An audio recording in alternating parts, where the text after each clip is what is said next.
ડાકોર નગરપાલિકાની ગંભીર બેદરકારી સામે આવી છે। ડ્રેનેજ વિભાગનું વાહન નંબર પ્લેટ લગાવ્યા વિના ચલાવાયું। વિગતો મળી રહી છે કે રધવાણજ ટોલ પ્લાઝા પાસે વાહન ચેકિંગ દરમિયાન આ વાહન પકડાયું। શંકાસ્પદ સ્થિતિમાં પાલિકાનું વાહન અમદાવાદ લઈ જવામાં આવતું હતું। 2015થી નંબર પ્લેટ વિના જ પાલિકાનું આ વાહન વાપરવામાં આવતું હતું। આરટીઓ દ્વારા અત્યારે તમામ ટોલ પ્લાઝાની ઉપર વાહન ચેકિંગ ચાલુ છે। તેવા સમયે ડાકોર નગરપાલિકાનું એક વાહન પકડાયું છે। સૌથી ગંભીર બાબત એ છે કે 2015થી ફરી રહેલું જે આ વાહન છે, ડ્રેનેજ વિભાગનું વાહન છે, તેની ઉપર નંબર પ્લેટો નથી। તેના કારણે આરટીઓ દ્વારા વાહનને ઊભું રાખવામાં આવ્યું છે। જે ડ્રાઈવર છે, આપણે તેમની સાથે વાત કરવાનો પ્રયાસ કરીશું।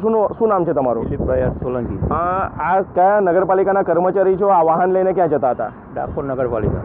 વાહન ક્યાં લઈ જતા હતા? રિપેરિંગ માટે। અચ્છા, કેટલા વર્ષથી ડ્રાઇવિંગ કરો છો? હું લગભગ 7 વર્ષથી। અચ્છા, સામાન્ય રીતે ડ્રાઇવિંગ કરવાનો નિયમ શું હોય છે કે તમારું જે વાહન હોય એને નંબર પ્લેટ હોવી જોઈએ? હોવી જોઈએ સાહેબ, બરાબર, પણ આના કાગળ કંઈક પાલિકા જોડે છે, કયા કારણે? કાગળની વાત નથી, પ્લેટની વાત છે। નંબર પ્લેટનું પણ મને કશું જણાવ્યું નથી। અચ્છા, તો તમે વાહન લઈને નીકળી ગયા? એ મને તો જે ઓર્ડર આપ્યો છે ને અચ્છા, તમને રિપેરિંગ કરવા જાઉં। આરટીઓએ કેમ પકડ્યા? આરટીઓ વાળાએ પકડ્યા કે નંબર પ્લેટ કેમ નથી? અચ્છા, મેં મારા સાહેબ જોડે વાત કરી, હા, એટલે જે તે કંઈ હશે એ મોકલાવડાવશે। હા, પણ નંબર પ્લેટ ક્યાંથી મોકલાવશે?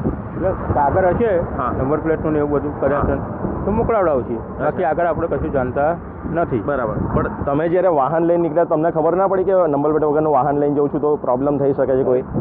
મેં ચેનલથી કીધેલું કે નંબર પ્લેટ વગર કે આપણે રિપેરિંગમાં જવાનું છે। હા, આગળ મને કઈ માહિતી આપી નથી। અચ્છા, રિપેરિંગમાં ક્યાં જવાનું છે?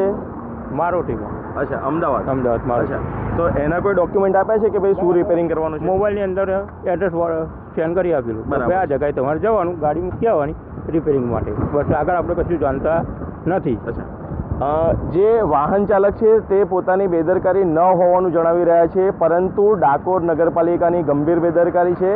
કારણ કે સામાન્ય રીતે આરટીઓના નિયમોનું પાલન કરવાનું હોય છે, પરંતુ ડાકોર નગરપાલિકા સરકારી હોવા છતાં પણ સરકારના નિયમનું પાલન કરતી નથી। ધર્મેન્દ્ર કપાસી, TV9 ખેડા।